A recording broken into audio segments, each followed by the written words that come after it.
জয় শ্ৰী ৰাধে কৃষ্ণ।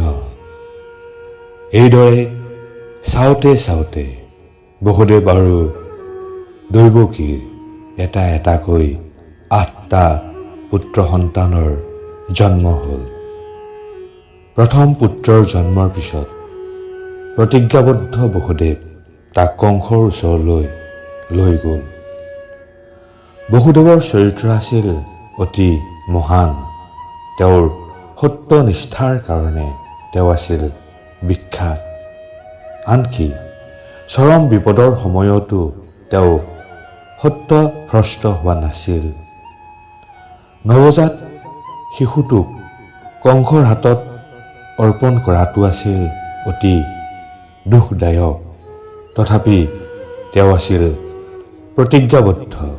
সেয়েহে তেওঁ নৱজাত শিশুটোক কংসৰ হাতত অৰ্পণ কৰিলে।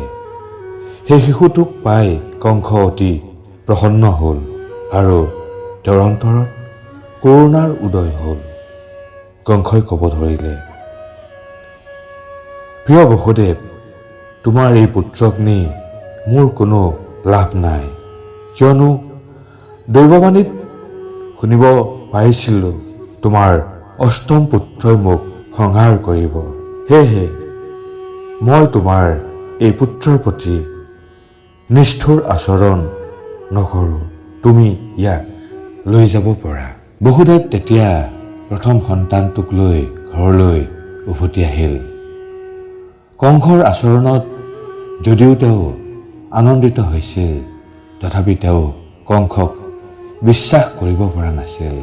কাৰণ তেওঁ জানিছিল যে কংসৰ চৰিত্ৰ আছিল সম্পূৰ্ণ অসংযত।